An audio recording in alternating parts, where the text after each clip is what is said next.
Good morning আমার প্রিয় ছাত্র ছাত্রীবৃন্দ।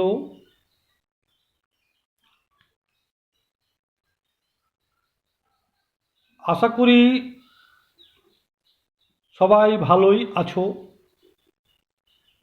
বাড়িতেই আছো। আমরা বাড়িতে বসে বসেই পড়াশোনা করছি। সে যাই হোক, আমরা আগের ক্লাসে দোকান সাজানোর মূল লক্ষ্য কী, দোকান সাজানোর মূল উদ্দেশ্য কী, এছাড়াও দোকান সাজানোর মূল বিষয়গুলি কী, এই নিয়ে আমরা আগের ক্লাসে আলোচনা করেছি। এখন যে বিষয়টি নিয়ে আলোচনা করব সেটা হলো দোকান বিন্যাসের উপায়গুলি কি কি। দোকান বিন্যাস যে করব, কিভাবে করব, কি কি বিষয়ের উপর নজর রাখব, কি কি বিষয়ের উপর নজর দিতে হবে, তার কি পথ, এই বিষয়টা নিয়ে এখন আমরা আলোচনা করব। প্রথমেই বলি, দোকানের নাম ও লোগো এমন এক জায়গায় রাখা থাকবে যাতে করে সকলে ওই সাইনবোর্ডটি, ওই লোগোটি দেখতে পায়। এমনকি দূর দূরান্ত থেকে ওই বোর্ডটি নজরে পড়ে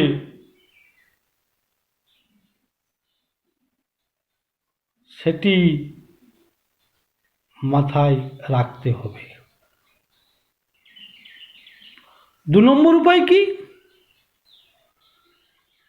গ্রাহকদের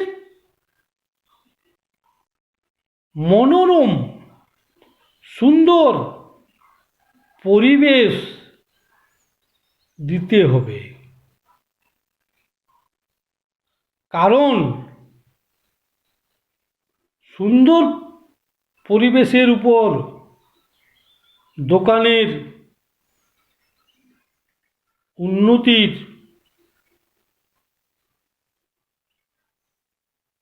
কতটা হবে এটা নজরে রাখতে হবে। দোকানের পরিবেশ, বাহ্যিক পরিবেশ, অন্দরের পরিবেশ সুন্দরভাবে মনোরমভাবে গ্রাহকদের দিতে হবে। 3 নম্বর উপায় কি, দোকানে যে মডেলগুলি রয়েছে, যে পুতুলগুলি রয়েছে, সেগুলি বাজারি অনুযায়ী যুগা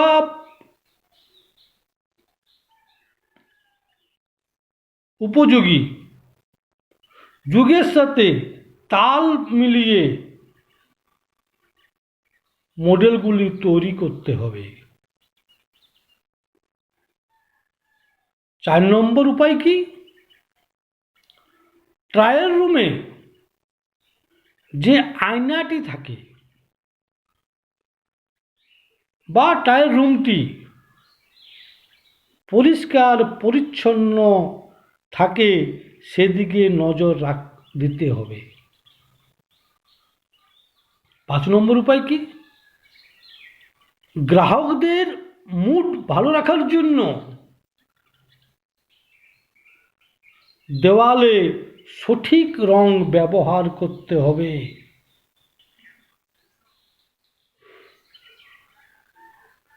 এদিকেও কিন্তু নজর দিতে হয়। 6 নম্বর উপায় কি? পণ্যগুলিকে সুন্দরভাবে সাজিয়ে রাখতে হবে।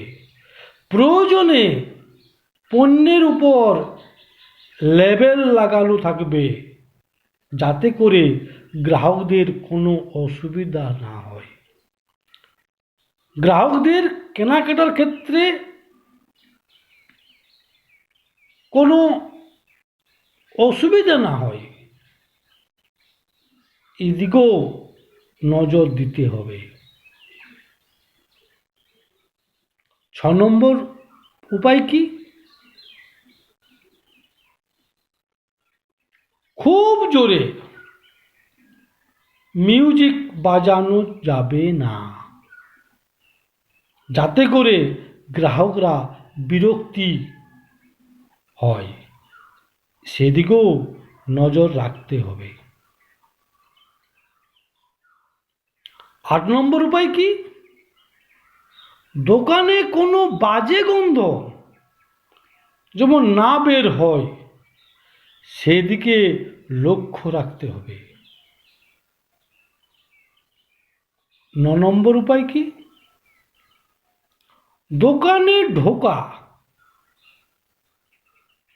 এবং দোকান থেকে বের হওয়ার সময় গ্রাহকদের কোনো রকম কোনো অসুবিধা যেন না হয়, সেদিকেও নজর রাখতে হবে বা নজর দিতে হবে। 10 নম্বর উপায় কি? দোকানে যে সকল জিনিসপত্রগুলি রয়েছে, সেই জিনিসপত্রগুলি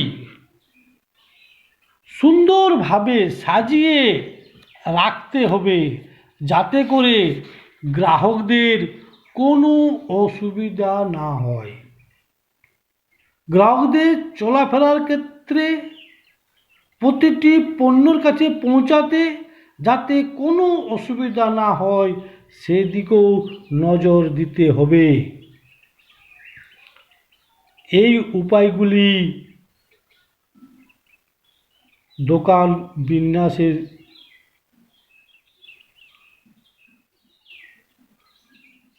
সময় মাথায় রাখতে হবে। এছাড়াও এখন আমরা আলোচনা করব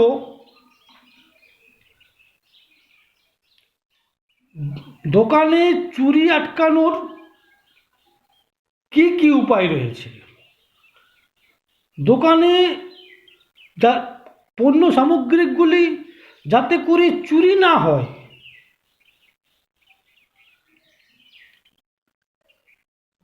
কি করে চুরি আটকানো যাবে, এর উপায়গুলি কি কি, এই নিয়ে এখন আমরা আলোচনা করব।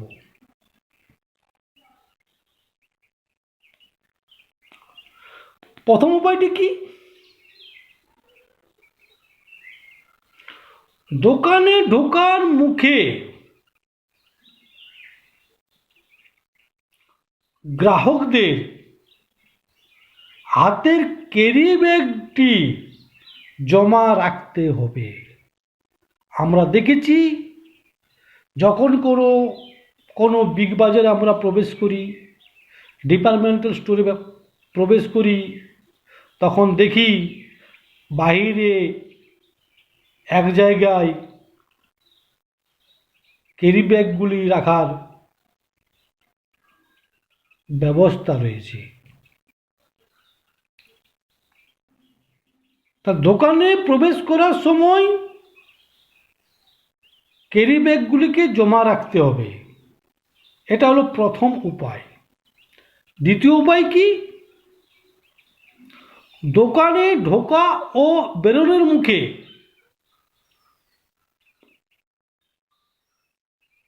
কোনো পণ্যের ডিসপ্লে রাখা যাবে না।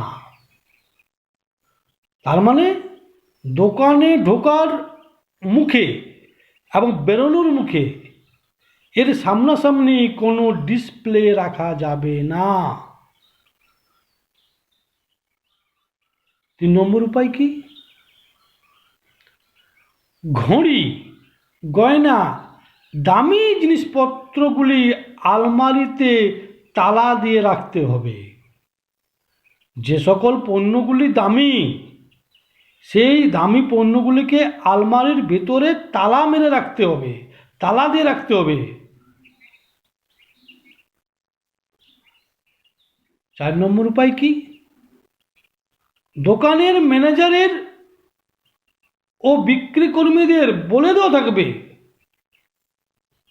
দোকানে ম্যানেজার যে রয়েছে এবং দোকানের যে সেলসম্যানগুলো রয়েছে, যে বিক্রির লোকগুলো রয়েছে, তাদেরকে বলে দেওয়া থাকবে প্রতিটি গ্রাহকদের উপর নজর যেন থাকে।